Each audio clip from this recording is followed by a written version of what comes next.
빅히스토리 수강생 여러분 안녕하십니까? 첫 수업에서는 빅히스토리가 무엇인지 살펴보도록 하겠습니다.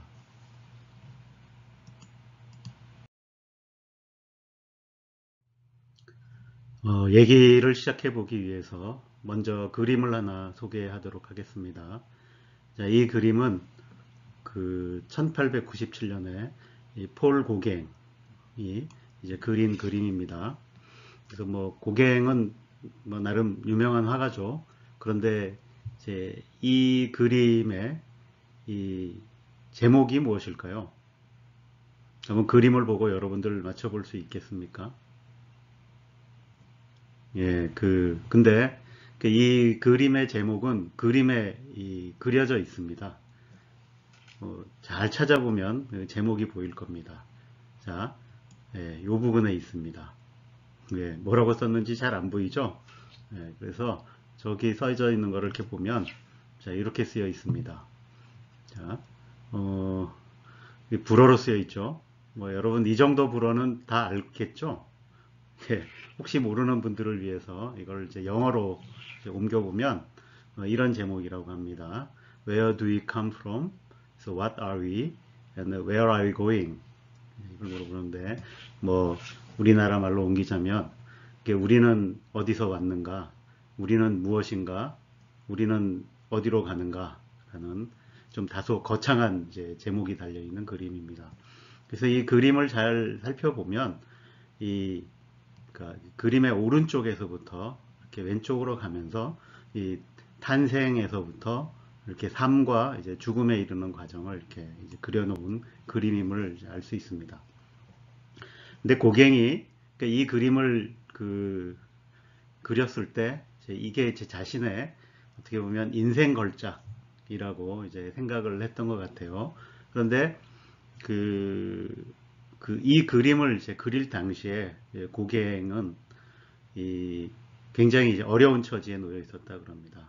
그래서 이 집을 짓느라고 이제 은행에서 큰 돈을 빌렸다가 그 바람에 파산을 하고 은행에 큰 빚을 지게 됐고, 그 다음에 딸은 사고로 죽고, 그 다음에 본인은 병이 생겨서 아프고 막 그런 힘든 이제 상황에 놓이다 보니까 그때 이제 이런 그림을 그리게 됐는데, 이게 놀랍게도 그 그림의 제목은 어떻게 보면 인간이 가지고 있는 가장 궁극적인 질문 뭐 이런 걸 던지게 되는 거죠. 그래서 우리의 이제 근원은 뭐고 우리 자신은 뭐고 그러면 우리는 어떻게 될 거냐, 이런 이제 궁극적인 질문을 던지는 거죠. 이게 아마 행복한 시절에는 오히려 생각을 안 하다가 자신의 이제 어려운 상황에 이제 닥치면 뭐 이런 좀 더 근원적인 문제가 궁금해지는 모양입니다. 그래서 인간이 살면서 뭐 여러분들도 이런 생각을 언젠가 한번 이제 해볼 일이 있을 거라고 생각을 합니다.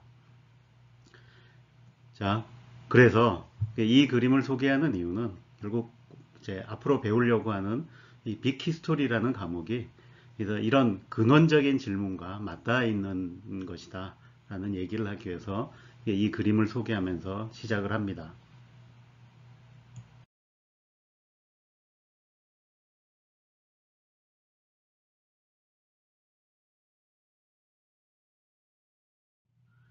빅히스토리가 무엇인가를 물으려면 먼저 히스토리가 무엇인가부터 물어봐야겠죠. 그래서 이 역사란 무엇인가 라는 것부터 한번 얘기를 해보도록 하겠습니다. 그래서 보통 우리가 역사라는 말을 할 때는 여러분들이 그 전에 이제 역사 시간 아마 들어봤을 거예요. 그래서 역사 시대와 선사 시대라는 걸 이제 구분한다라는 걸 배웠을 겁니다. 근데 이 구분의 기준은 뭐죠? 예, 바로 이 문자로 기록된 사실이 있느냐, 뭐 이런 게 기준이 됩니다. 그래서 문자가 발명이 되고 그게 있었던 일이 기록이 되면 그걸 역사 시대, 그다음에 문자가 없던 그 이전의 이제 시대를 이제 보통 선사 시대라고 불렀던 거죠. 그러니까 이 얘기는 그러니까 역사학에서 다뤘던 역사라고 하는 것이 그러니까 문자로 기록되어 있는 역사 위주로 연구가 되어 왔다라는 것을 보여주기도 합니다. 근데 그럼 보통 사람들이 생각하기에 그러니까 그 역사라고 하면 그 과거에 있었던 일, 뭐 이런 걸 이제 보통 흔히 역사라고 생각을 하죠. 그런데 그럼 과거에 있었던 일이 모두 다 역사냐? 그러기에는 너무 과거에 많은 일이 있었죠. 네, 그래서 그 많은 그 과거에 있었던 사실 전부가 다 역사라고 하기보다는 그 역사라고 얘기할 때는 이 과거의 사실들 가운데 그다음에 현재 그 우리 삶에 기억할 만한 가치가 있다고 여겨지는 것들, 그러니까 그런 것들을 뽑아서 그런 역사적 사실들을 가지고 구성해서 만든 이야기, 그러니까 어떻게 보면 이 나레이션 내지 스토리텔링이다라고 보는 이제 이런 관점이 오히려 이제 역사에 더 맞는 게 될 것 같습니다. 그래서 이 역사라고 하는 게 뭐냐라는 거에 대해서 여러 역사학자들이 뭐 이런저런 얘기를 했는데 그 중에 이제 제가 뭐 주목할 만한 거 했던 거를 소개하자면 여기 이제 이 야코프 부르카르트라는 분은 그러니까 한 시대가 다른 시대 속에서 찾아내는 주목할 만한 것에 관한 기록이다 라는 얘기를 했고 이 에드워드 칸은 그 현재와 과거의 끊임없는 대화라고 얘기를 했습니다. 이 두 얘기가 다 하는 게 그러니까 역사라고 하는 건 단순히 과거에 있었던 일들이 아니라 그 일 중에 현재에 있는 우리가 보기에 뭔가 뭐 가치가 있다라든지 뭐 이런 것들을 이렇게 모아놓은 거다라는 이제 얘기를 하는 거죠. 그러니까 그러다 보니까 그럼 그 가치가 있다라는 걸 누가 판단하느냐? 근데 그게 결국 어떻게 보면 이 역사를 보는 주체가 누구인가라는 문제로 이제 넘어가게 됩니다. 그래서 이 역사라고 하는 게 그럼 누구의 역사냐라고 물어볼 수 있는데 여기에는 보통 넓게 보면 이제 삼간이라고 하는 시간, 공간, 인간 이 다로 이제 이 역사의 주체를 나눠볼 수 있겠다라고 볼 수 있습니다. 그래서 그 역사의 주체를 보통 이 역사 공동체라고 부릅니다.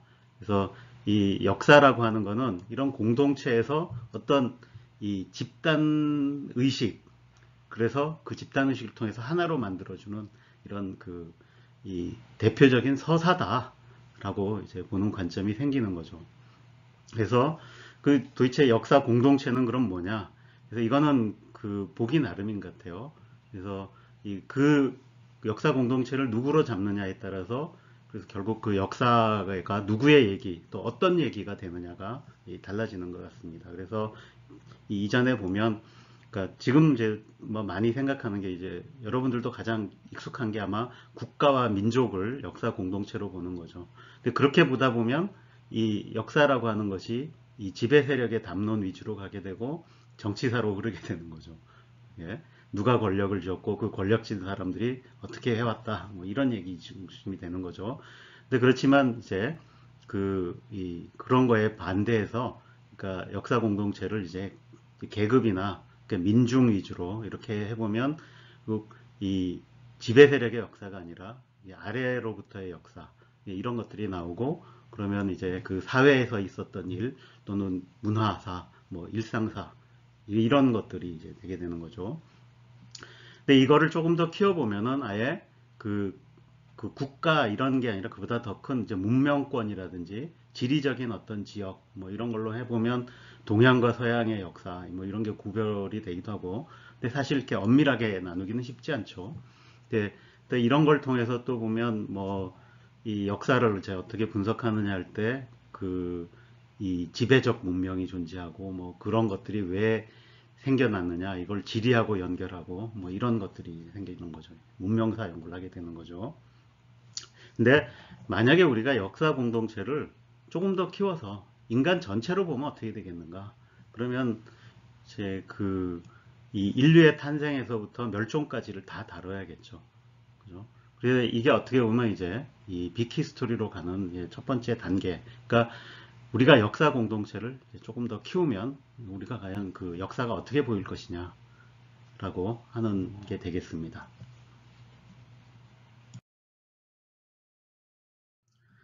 자, 그래서 역사가 뭐 현재 있는 사람들이 보기에 가치가 있는 과거의 이제 그 사실들의 기록 또는 서사라고 했는데 왜 그런 거를 이제 사람들이 찾고 만들고 하는가라는 걸 한번 생각해 봅시다.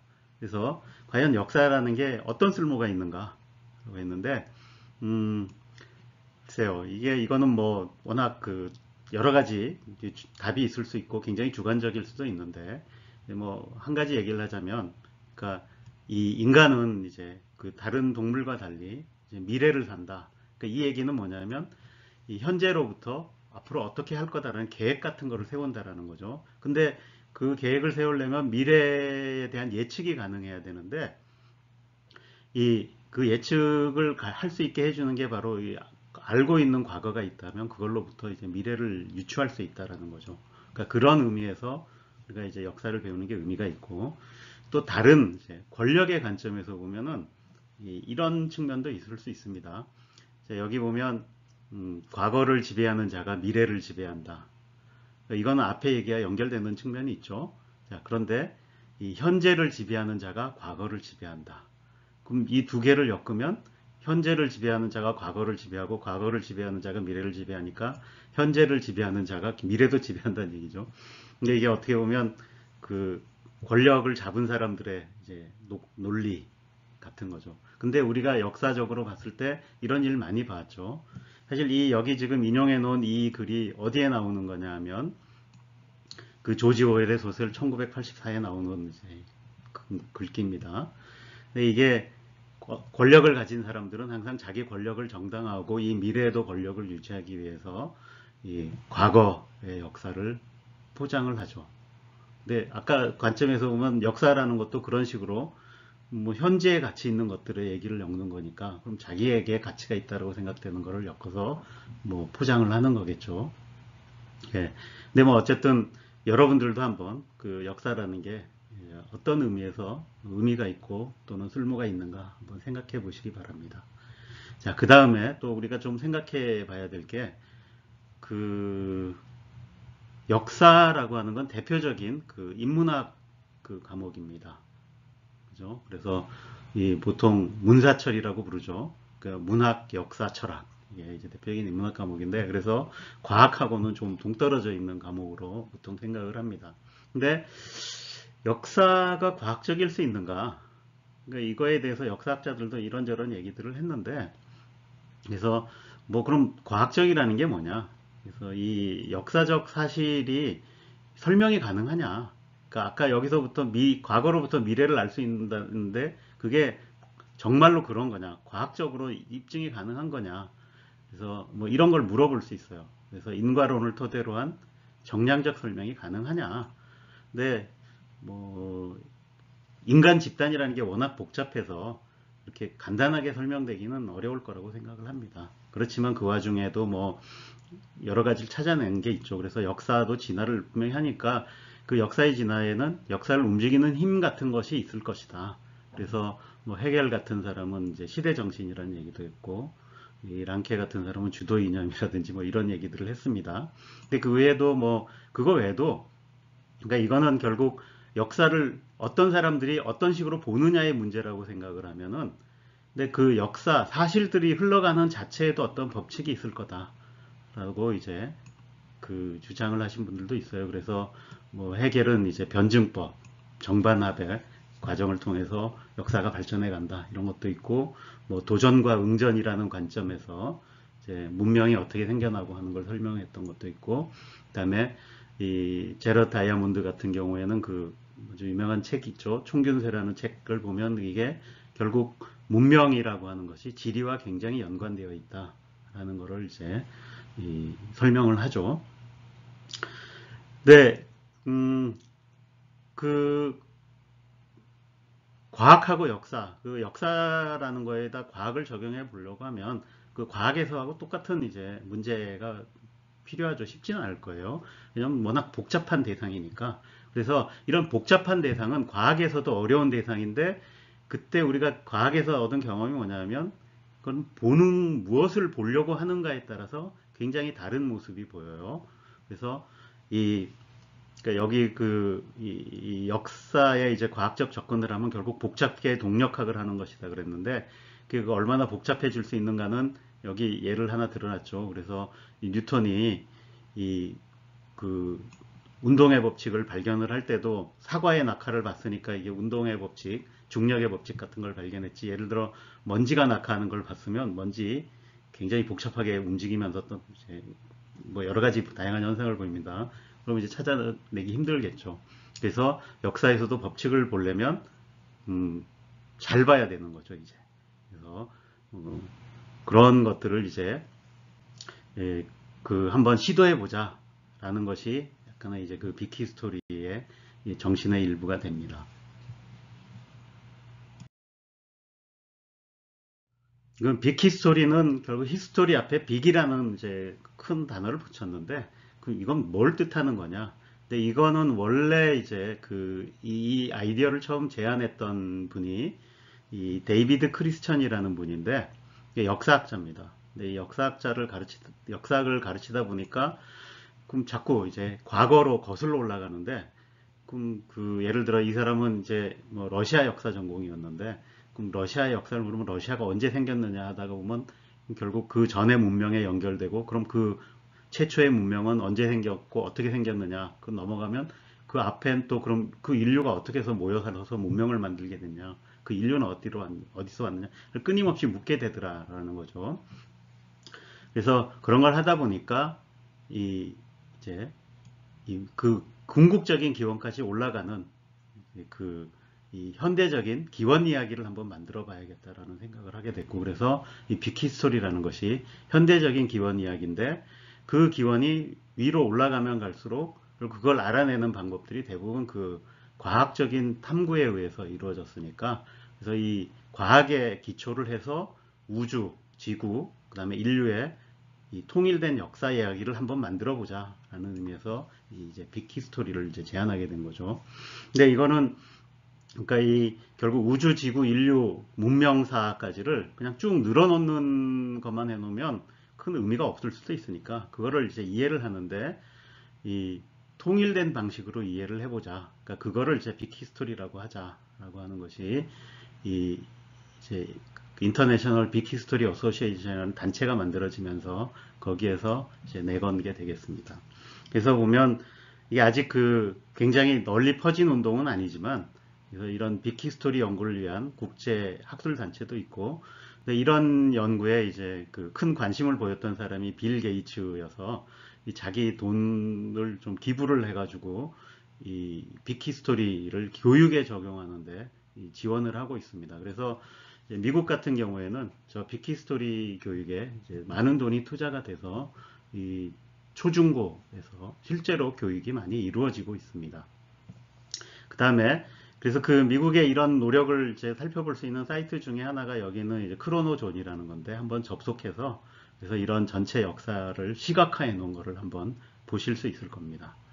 근데 그러면 한국에서는 이제 어느 정도 노력을 하고 있냐? 한국에서는 아직 미미한데 한때 이 고등학교 통합과학 교과서를 이제 빅히스토리적인 시각에서 한번 시도를 했던 적이 있죠. 물론 크게 성공적이진 않고 이제 많은 이제 혹평을 들었었는데 뭐 그에 조금 잠잠해졌고 이제 전반적으로 이제 빅히스토리 자체 통합 과학이 아니라 이제 빅히스토리 자체를 이제 해보자는 거는 아직도 큰 움직임이 있진 않고 소수의 사람이지만 이렇게 이 빅히스토리 협동조합이나 연구회 같은 걸 만들어서 시도를 하고 있습니다. 물론 저도 이제 여기에 참여해서 이런 이제 시도를 해보고 있는 것입니다.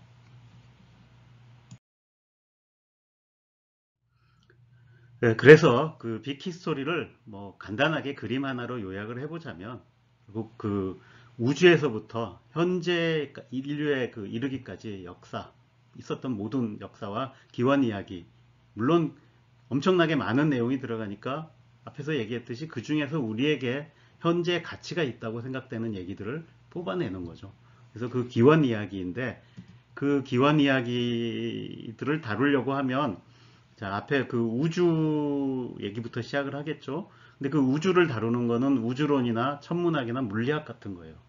자, 그 다음에 이제 지구가 어쨌든 우주에서 생겼다고 하면 그 지구의 역사를 보려면 지질학이 필요할 거고, 그 다음에 그 지구에 다시 생명이 태어나서 생명 얘기를 하려면 생물학이나 화학 얘기를 해야 됩니다.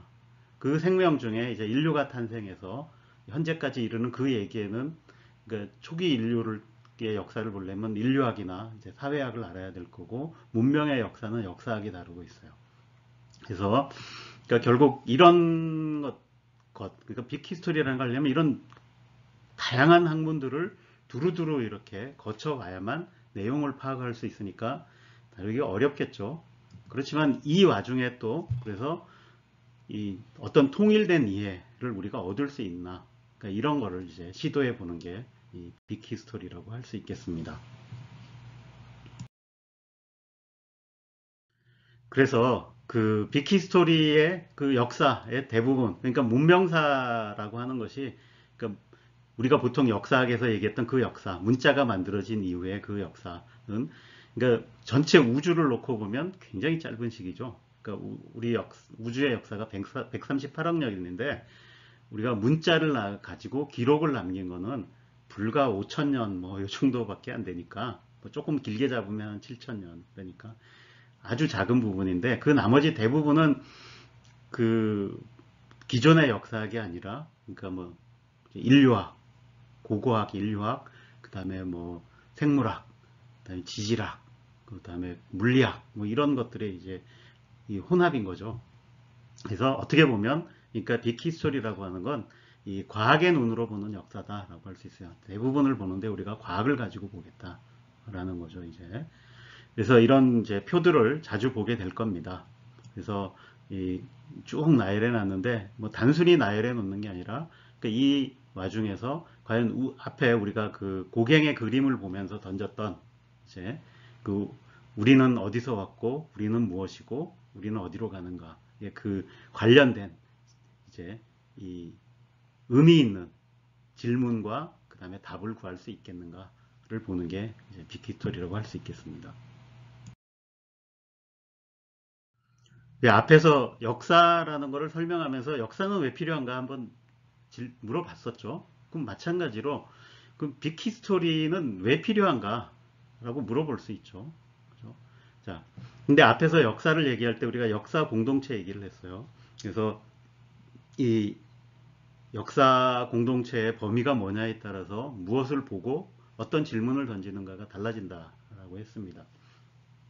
근데 빅히스토리라고 하는 건 뭐 그런 의미에서 보면 그 인류를 위한 거대 서사다. 그러니까 우리가 그 역사의 주체를 일단 인류 전체로 확장을 하는 거죠. 그리고 거기서 더 나아가서 그 인류를 둘러싸고 있는 환경, 그 지구와 그뭐 다른 생물 이런 것까지 다 포함해서 이 역사를 보면 어떤 관점의 내용들이 보일 것이냐 이걸 물어보는 거죠. 그래서 결국 이거는 이 앞에서 던졌던 궁극적인 질문, 그러니까 우리는 어디에서 왔는가, 우리는 무엇인가, 그러니까 우리는 어디로 가는가에 대한 답을 구하는 그런 스토리텔링이 이제 되는 거겠죠. 그죠? 그래서 이 궁극적으로는 이제 이런 질문들을 이제 답을 해보겠다는 거죠. 근데 사실 이게 그 우리의 정체가 뭐냐라고 이제 물어보는 거하고 깊이 연관이 돼 있겠죠. 그래서 보면 이 인류 스스로가, 그러니까 인간이 뭐냐라는 거에 대해서 처음에 어떻게 보면 약간의 서양의 관점이긴 하지만 이제 우월한 신이 존재하고 그 우월한 신이 만들어낸 또 우월한 존재가 인간이었어요. 근데 근대 과학이 생겨나고 하면서 점점 그 지위가 흔들리게 되죠. 일단 우리가 살고 있는 곳이 우주의 중심이 아니구나. 그래서 우주에는 지구 같은 것이 굉장히 많다라는 것도 알게 됐고, 그다음에 진화론이 발전하면서 이게 인간이라는 게 뭐 그렇게까지 특별하고 우월한 존재는 아니다. 그래서 수많은 생물 종 중에 하나인 것 같다. 그 다음에 그럼에도 이제 20세기 넘어서까지 그렇지만 인간은 굉장히 특별한 지적 존재라고 이제 생각을 해왔어요. 물론 그것도 사실이긴 하지만 근데 요새 와서 보니까 인공지능이라는 게 나와가지고 우리보다 훨씬 더 뛰어난 일을 할 수도 있겠다라는 이제 생각이 드는 거죠. 그래서 점점 더 특별한 존재가 아닌 것 같아요. 그죠? 그래서 우리의 지위가 그럼 뭐냐? 뭐 또는 우리가 왜 우주에 존재하느냐? 이런 이제 거에 대해서 답이 좀 흔들리게 되는 거죠. 근데 그렇지만 여러분들이 앞으로 이제 빅히스토리 과정을 통해서 그래서 그럼 그 우주에서부터 시작해서 인간의 기원을 이렇게 잘 살펴보면 사실 굉장히 어떤 면에서는 또 굉장히 특별하다. 그러니까 지구라는 행성이 생명을 낳을 수 있던 것은 굉장히 특별한 환경을 가지고 있기 때문이고, 그 다음에 물질이 생명이 된다는 건 정말 놀라운 일이다. 보통의 물질과 굉장히 다른 거다라는 거고, 그 다음에 그 생명체 중에서도 그 인간은 고도의 지적 능력, 그 지적 능력이 어떻게 나왔던 간에 그걸 발휘하고 있고, 그래서 우리가 우리 존재 스스로를 자각을 하잖아요. 그래서 이런 질문을 던지는데 이런 것들이 매우 놀라운 일이다. 그리고 조금 더 현실적으로는, 그러니까 지금의 시대를 이제 그 서서히 그 인류학자나 이제 지질학자들은 이제 인류세라는 이름으로 이제 부르려고 하고 있어요. 그래서 그만큼 이 인간이라는 종이 지구를 지배하기 시작을 했다라는 거죠. 그래서 지구를 정말로 좌지우지하는 단계에 온 거죠. 굉장한 도약인 거죠. 별 볼 일 없는 한 종에서부터 해가지고. 근데 그럼 결국 우리가 더 앞으로 지적 능력이 올라가고 문명이 발전하면 우주도 지배할 수 있을 거냐? 그럼 그렇게 됐을 때 인간이라고 하는 것이 어떤 의미가 있는가? 뭐 이런 것들을 이제 생각해 보게 되는 거죠. 그래서 이 인간의 정체성을 한번 다시 생각해 본다는 의미에서 이 비키 스토리라는 게 큰 의미가 있겠다라고 볼 수 있는 거죠. 자, 인간의 정체성을 넘어서서 그 다음에 이 인간이 이제 지구의 지배적인 종이 됐다고 했죠. 근데 물론 지배적인 종이 되긴 했지만 그 안을 들여다보면 수많은 나라와 민족 또는 뭐그 다양한 사람들로 이제 구성되어 있어서, 그다음에 뭐 어떤 면에서 보면 빈부격차도 굉장히 크고 처한 환경도 다르고 뭐 이렇죠. 그렇지만 그래서 그 각각이 뭐 역사를 나름대로 다 생각을 하겠지만 이제는 이 인류 전체를 하나의 역사 공동체로 보고서, 그래서 그 역사 공동체를 확장했을 때 그래야만 우리가 이 현재 이제 인류가 처하고 있는 점점 더 심각한 문제, 그러니까 그런 걸 해결할 수 있겠다라고 볼 수 있는 거죠. 이게 아이러니하게도, 그러니까 인류가 번성을 했기 때문에 그 많은 또 후유증 내지 부작용이 있죠. 그래서 가장 대표적인 게 이제 오염, 환경 오염과 그다음에 기후 변화, 그러니까 이런 것들이 있죠. 근데 이런 것들은 인류 전체가 결국 공동으로 대처를 해야 되는 거죠. 근데 그런 공동으로 대처를 하려고 할 때 그럼 사람들이 자발적으로 그게 되는가? 예, 이럴 땐 사실은 어떻게 보면 공동체 의식이라는 게 필요하죠.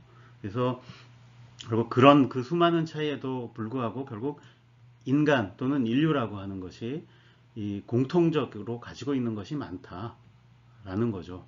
그다음에 이렇게 지배종이 되는 과정에서 엄청난 문명을 만들어냈죠. 그래서 우리가 이제 앞으로 지금 이제 정보혁명과 인공지능이 나타나서 굉장한 변화를 겪고 있는데, 그러니까 이런 상황에서 인류의 미래를 내다보려면, 그러니까 기존의 그 짧은 문명의 역사만 가지고 보기에는 부족함이 있다라는 거죠.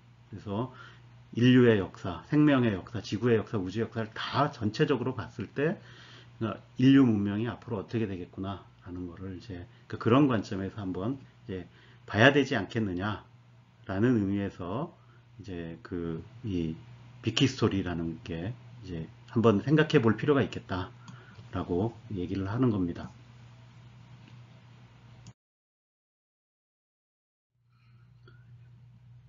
그 앞에서 이제 비키 스토리가 왜 필요한가에 대해서 거창한 두 주제, 그러니까 공동체 의식, 그러니까 인류를 위한 서사, 뭐 이런 얘기를 했는데, 물론 그런 것도 중요합니다. 그러니까 그게 훨씬 더 중요하긴 하죠. 근데 저는 또 과학을 연구하는 과학자다 보니까 또 그 과학자로서 또 빅 히스토리라는 것이 쓸모가 있다. 그러니까 그게 어떤 쓸모냐면 인간의 그 사고를 넓히는데 특히 이 융합적인 사고를 하는데 빅 히스토리가 좋은 기반이 될 것 같다라고 하는 거죠. 그래서 일단 빅 히스토리를 다루려면 굉장히 광범위한 여러 분야의 학문이 연관이 되어 있다는 걸 볼 수 있죠.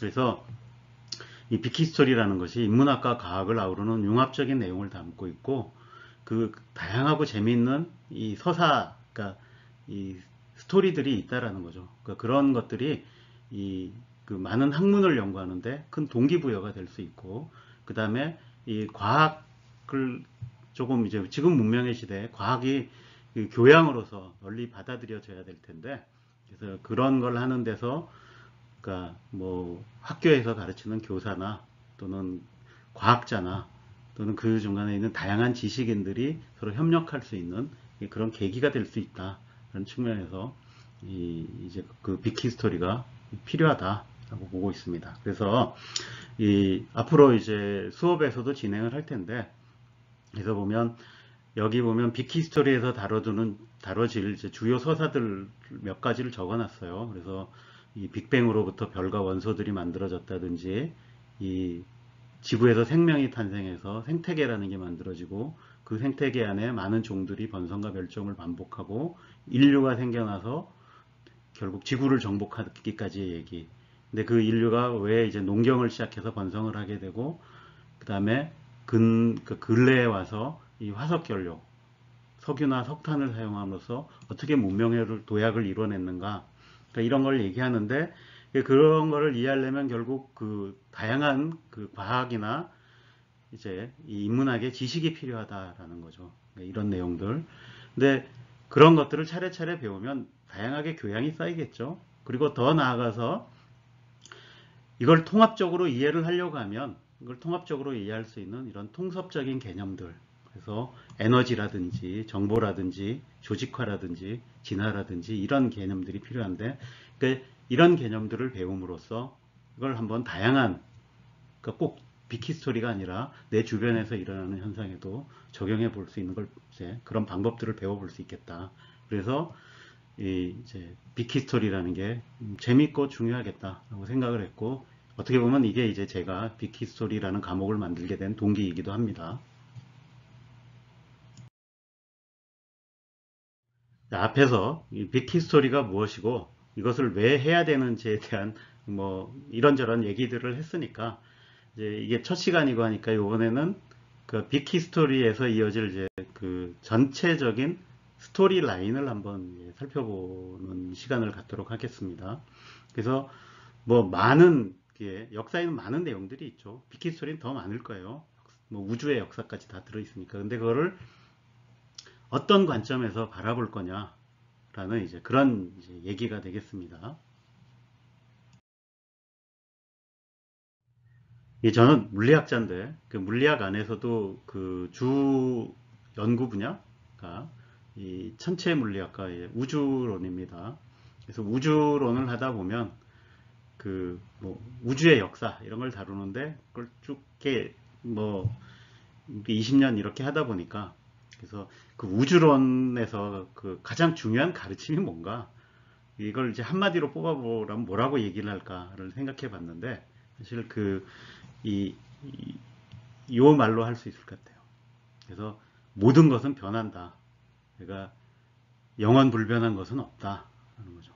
이게 뭐 대단한 얘기일 것 같으냐 하지만, 사실 지금의 우주론이 만들어지기 전에, 그러니까 지금의 우주론은 이제 한 100년 정도 됐습니다. 그러니까 20세기 초에 만들어져서 100년 동안 발전해서 이 현재 우주의 모습에 대해서 굉장히 자세한 이해를 얻었어요.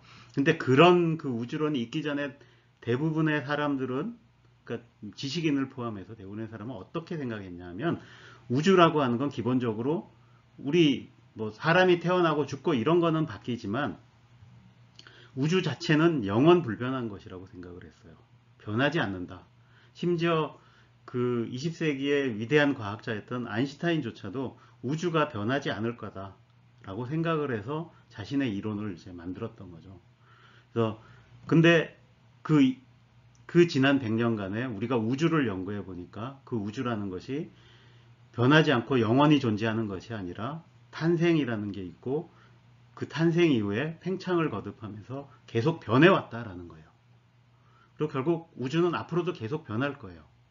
그죠? 그래서 그러니까 여러분들이 역사를 이해할 때도, 그러니까 딴 것은 다 안 변하고 사람들의 아웅다웅하는 그런 사소한 일들만 계속 바뀌어갈 것이다 라고 생각하기 쉽지만, 그렇지 않을 거다. 끊임없이 변화한다 라는 거죠. 그래서 우리의 존재, 그러니까 인간이라는 걸 이해할 때도, 인간이라는 게 뭐 사람의 생명은 당연히 유한하지만 인간 존재가는 무한해서 영원히 이어질 거다, 이런 생각을 하면 안 되고, 인간의 의미, 그다음에 인간의 지식, 뭐 이런 것들도 계속해서 변할 것이다.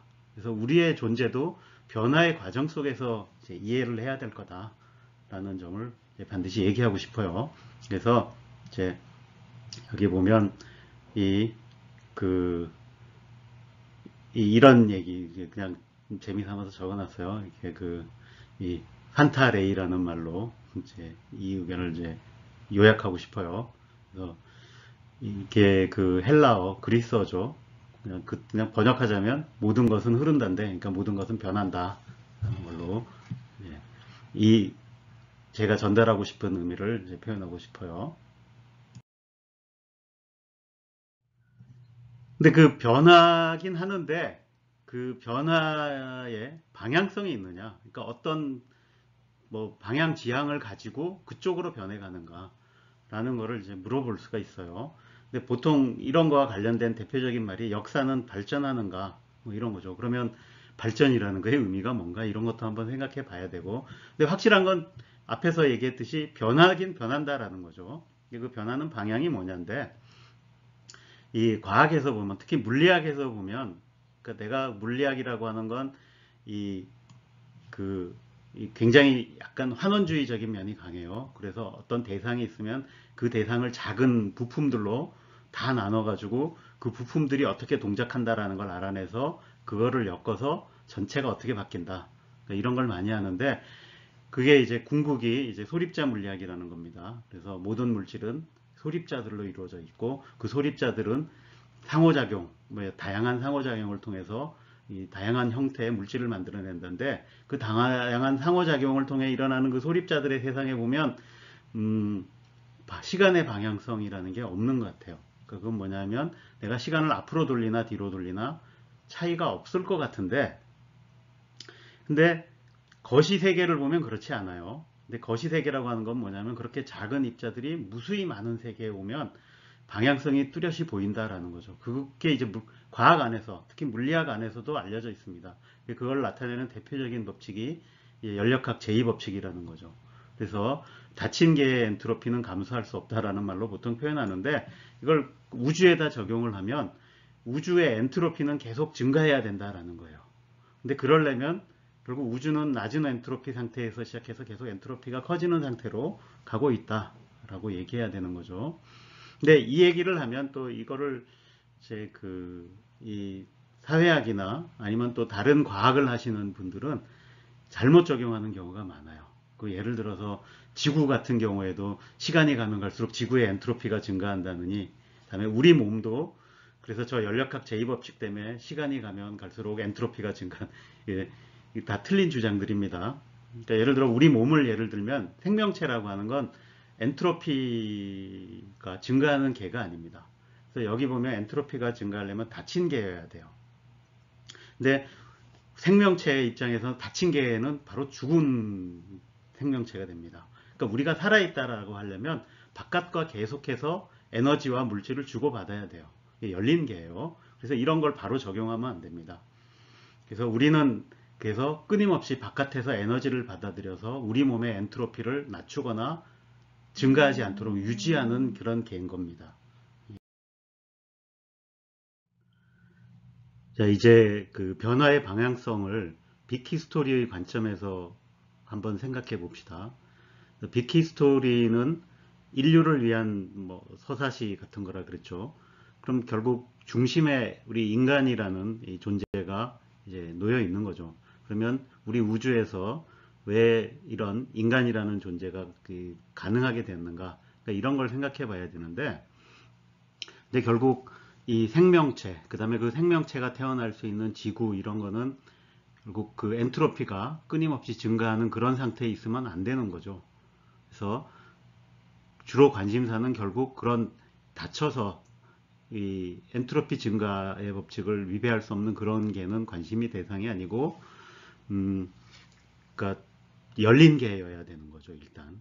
그 다음에 그 열린 개 안에서 이 바깥의 에너지를 계속 활용해서 엔트로피를 높이지 않으면서 그 안에서 뭔가를 계속 만들어내는데, 이제 그런 게 이제 요새 이 과학 물리학에서도 이제 주요 연구 대상의 하나입니다. 그래서 보통 복잡계라고 불리는 그런 데서는 그러니까 외부 에너지를 통해서 자기 조직화를 해내고 그 조직화를 통해서 뭐 어떤 우리가 보는 신기한 현상들, 그러니까 대표적으로 기능, 사람 같으면 생명을 유지하고 그 다음에 지능을 발휘하고 이런 계를 만들어 나간다라는 거죠. 그래서 그러니까 이런 관점에서 보면 결국 빅히스토리에서 우리가 중요하게 생각해야 되고 관심을 가져야 될 게 결국 점점 더 복잡한 열린 계가 나타난다 라는 관점에서 이 변화의 방향성을 봐야 되는 거죠. 그래서 왜 이런 게 가능한고 그 다음에 어떤 열린 계가 나타나서 어떤 더 복잡한 현상이 일어나는가, 그러니까 여기에 이 초점을 맞춰서 한번 들여다 봐야 되겠다, 뭐 이런 얘기입니다. 이 빅히스토리는 그 우주사, 그다음에 지구사, 생명사, 인류사, 문명사 이런 것들을 쭉 일단 이어붙이는 거고, 그 다음에 그 가운데서 그러니까 우리 인간의 존재에 이제 뭐 결정적인 사건들이 어떤 것인가를 살펴보는 관점이라고도 생각해 볼 수 있어요. 그러니까 앞에서 이 역사 얘기할 때처럼 그러니까 현재에서 판단하건대 가치 있는 사건들이 무엇인가, 그러니까 이런 관점에서 이 스토리텔링을 이제 해나가는 거죠. 네. 그럼 이 우리 우주의 역사에서 수많은 사건들이 있을 텐데 그 중에서 그럼 중요한 사건들이라는 게 뭐냐라는 거를 좀 가려낼 필요가 있겠죠. 처음에 이 빅히스토리를 주창했던 이제 데이비드 크리스천 교수님은 그래서 그런 거를 이제 뭐 생각을 해서 하나 제시를 했는데 그 개념이 바로 이 스레스홀드, 뭐 우리말로 번역하자면 뭐 적당한 말이 없어서 저는 이제 문턱 넘기라고 번역을 이제 해놨는데, 뭐 다른 책 같은 데서는 이제 이 대전환점 뭐 이렇게 얘기하기도 하고, 그래서 이 대략 한 8가지 정도를 이렇게 이 전체 이제 빅히스토리에서 이 중요한 전환점이다라고 얘기를 해놨어요. 그래서 근데 이 중요한 전환점의 기준이 뭐냐면 이 복잡도가 큰 도약을 했다라는 이제 이걸로 서술을 합니다. 근데 복잡도라는 거를 도입을 했는데, 근데 사실 이 복잡도라는 거는 그러니까 이 물리학에서 이제 가져온 용어죠. 그래서 복잡계를 연구하는 분들이 그러니까 어느 게 더 복잡한 시스템이냐, 뭐 이런 걸 비교하기 위해서 복잡도라는 말을 했는데, 사실 복잡계를 연구하시는 분들도 복잡하다라는 게 뭐냐에 대해서 서로 이게 의견이 일치된 정의가 존재하지 않습니다. 그래서 어느 게 더 복잡하고 어느 게 덜 복잡하냐에 대해서 굉장히 다양한 의견들이 있고, 어떤 책에 보면은 복잡하다는 게 뭐냐에 대해서 기준, 뭐 정의 이런 거를 이렇게 수십 개를 좀 나열해 놓은 그런 경우도 있습니다.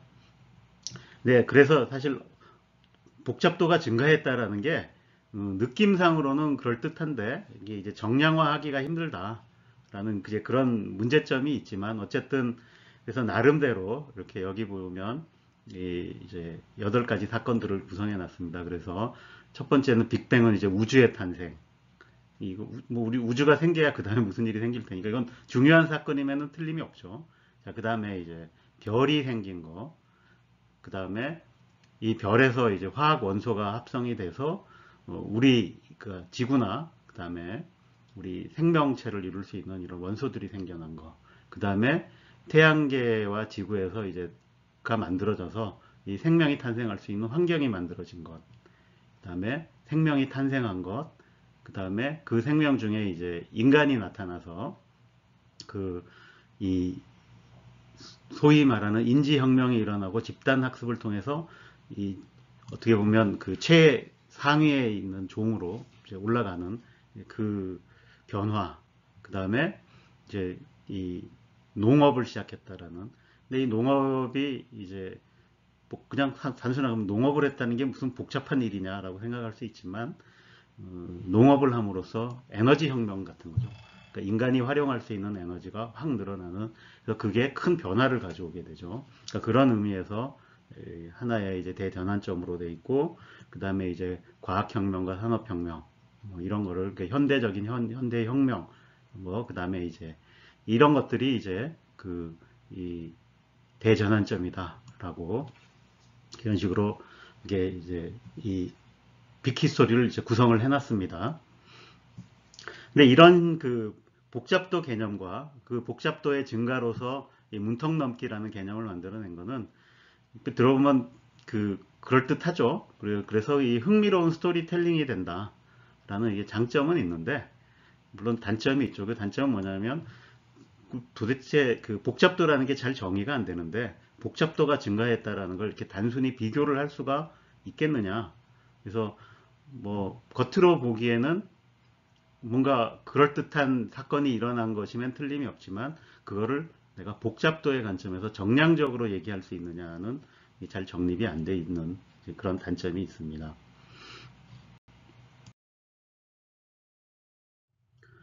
그 복잡도가 정량화가 어렵다는 비판을 받기 때문에, 그래서 좀 다른 관점에서 이 빅히스토리의 중요한 이 사건들을 가려낼 수 있는 뭐 다른 기준을 이제 만들려는 시도가 있었죠. 그 중에 이제 체이슨 교수님이라는 분이 이 에너지 개념을 들고 들어왔습니다. 그래서 뭐 정확하게는 에너지가 아니라 여기서 이제 에너지 레이트 덴서티라는 개념을 이렇게 도입을 했는데, 뭐 굳이 번역을 하자면 저기 에너지율 밀도 또는 에너지 흐름 밀도인데, 간단하게 말을 만들기 위해서 저는 일단 이제 일률 밀도라고 해놨습니다. 그래서 이거는 이 밀도라는 말은 보통 단위 부피당 질량 뭐 이런 걸 하는 데 쓰지만, 여기서는 단위 질량당 그 안에 에너지가 얼마나 빨리 소모되는가 또는 흘러 들어가는가를 나타내는 일률, 그래서 질량당 일률 이런 뜻에서 이제 에너지 흐름률이라고도 할 수 있는데, 그러니까 이런 우리가 조금 정량화할 수 있는 물리학에서 알려져 있는 이런 개념들을 가지고 이 빅히스토리의 중요한 사건들을 이제 정량화해 보자라는 거죠. 그래서 뭐 이렇게 해보면 제 장점이 당연히 이 정량적 근거가 있고, 그 다음에 이게 에너지라는 개념을 썼기 때문에 보통 이 에너지라는 개념이 물리학에서는 동력학하고 연결하기가 쉽거든요. 그래서 그럼 이렇게 역사가 변화하는 거, 이것도 진화라고 보면 그 진화의 동력학에 대해서 뭔가 더 얘기할 수 있을 여지가 있다. 그러니까 이런 게 이제 이 장점이 되겠지만, 또 단점으로 생각해 보면, 그러면 모든 중요한 사건들이 이렇게 에너지가 결정적으로 변하는 사건들만 있느냐? 그래서 뭐꼭 그렇지는 않을 것 같아요.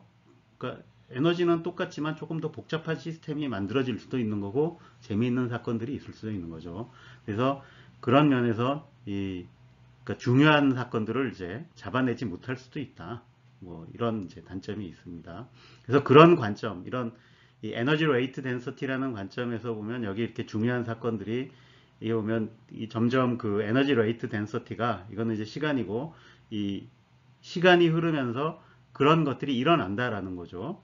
그래서 여기 보면 우리 은하가 생기는데, 그 은하가 가지고 있는 이 일률 밀도보다 별이 만들어졌는데, 그 별의 그 태양의 일률 밀도는 훨씬 더 크고 지구는 더 크고, 그 다음에 그 지구 안에 생명체가 태어나면 그 생명체들이 소비하는 단위 질량당 에너지율이 훨씬 크다라는 거죠. 그 다음에 우리 인간 사회는 물론 그보다 더 크고, 그러니까 이런 식으로, 그러니까 전체가 이렇게 일률 밀도가 커진다는 게 아니라 그 안에 점점 더 이 일률 밀도가 큰 개들이 나타난다는 거죠. 그리고 그 개들이 더 복잡하고 중요한 기능들을 해서 발전해 나가는 것 같다. 뭐 이런 관점에서 이 빅히스토리의 사건들을 보는 관점입니다.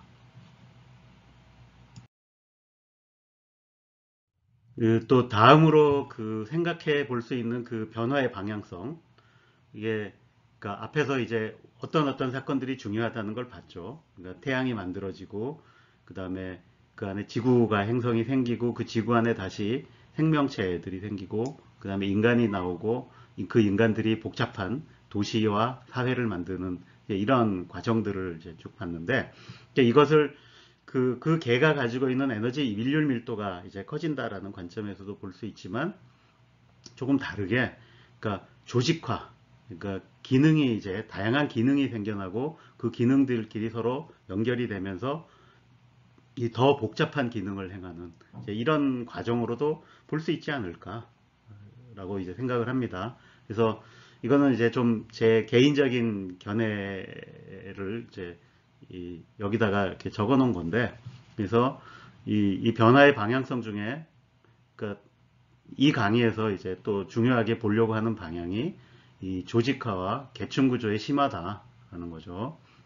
그래서 결국 일단 별이 형성되고 나면 그 별 안에 이제 여러 가지 다양하고 여러 계층의 이제 복잡한 개가 생기는데, 그 개를 이제 이해를 할 보면 크게 생명과 그 생명들이 만드는 생명체가 만드는 이제 집단 사회라는 게 존재한다라는 거죠. 근데 그걸 잘 살펴보면, 그러니까 분자들이 모여서 세포를 만들고, 다시 그 세포들이 모여서 인간을 만들고, 다시 인간들이 모여서 사회를 만드는데, 이게 이렇게 간략하게 나타내서 그렇지 그 중간에도 보면 많은 이런 복잡한 이 구조들이 있습니다.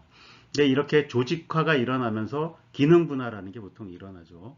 그래서 이 세포 안에 있는 분자들도 굉장히 다양한 기능들을 가진 여러 이 세부 조직들, 그러니까 보통 이제 우리가 사이클이라고 부르는 어떤 구조 같은 거를 가지는데, 그러니까 그런 기능들이 합쳐서 비로소 생명이라는 생명 현상이라는 거, 이런 걸 보이는 거죠.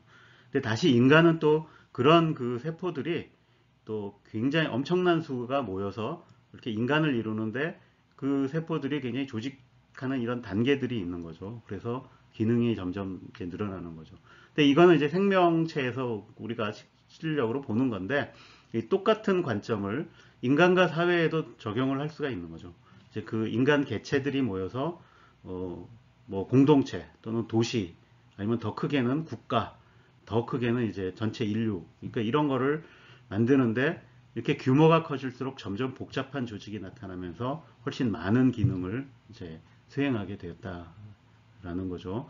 그래서 이 생명체의 조직화와 그다음에 이 사회, 인간이 그 사회를 이루면서 있는 조직화를 비교해서 한번 보면은, 우리가 이 역사의 흐름, 그러니까 빅히스토리적인 역사의 흐름을 좀 통일적으로 볼 수 있지 않을까, 이제 하는 견해를 가지고 있습니다. 그래서 나중에 이제 그 1시간 정도는 여기에 대한 좀 더 자세한 얘기를 해볼 생각입니다.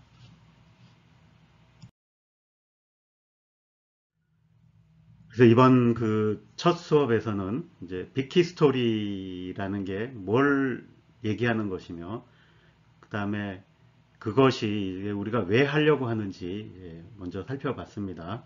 그래서 빅히스토리라고 하는 거는 우주사, 그 다음에 지구사, 생명사, 인류사, 문명사를 통합적으로 한번 살펴보자, 통일적으로 이해를 해보자 라는 것이고, 그 다음에 이제 그걸 왜 하느냐, 그래서 이제 우리 인류가 가지고 있는, 또 인간이 가지고 있는 이 심오한 질문에 대한 답, 그러니까 우리는 어디서 왔고, 그 다음에 우리는 무엇이며 어디로 갈 건가, 이런 거에 답하는 과정으로서의 또 인간 정체성 서사로서 이 빅히스토리라는 게 필요할 수도 있고, 그 다음에 이 최상위 종이 된 인간이 이제 이 지구를 지배하는 종이 돼서 앞으로 닥쳐올 문제들을 풀려면 인류 전체가 하나의 공동체로서 대응을 해야 될 거다. 그런 의미에서 공동체의 서사시로서도 빅히스토리가 필요하고, 그 다음에 융합적 사고를 기르는데도 이게 도움이 되기 때문에 빅히스토리라는 것이 이제 한번 해보면 흥미로울 것이다 라는 걸 했고,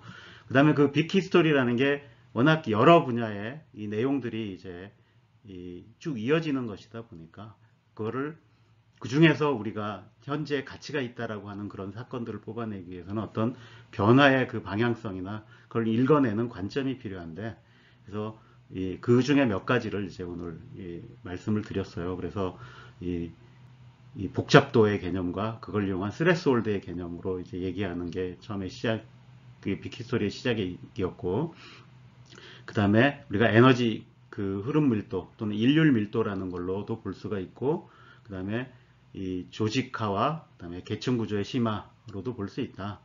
그래서 이제 앞으로 시간에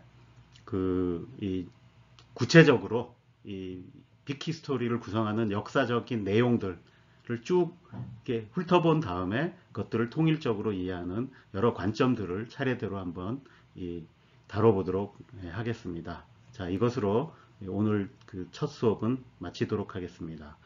다음 시간에 보겠습니다.